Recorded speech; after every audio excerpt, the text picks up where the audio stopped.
लिखम तो तू बता देबे। हाँ बता दे। बताओ लिख। बताओ। देवेंद्र। ठीक से देख। लिख। बताओ।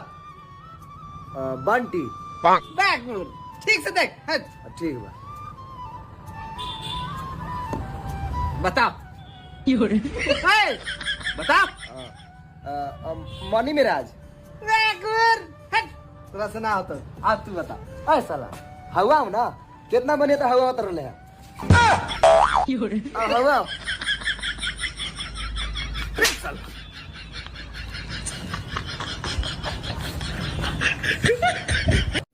बर्तन धो लिए? हाँ।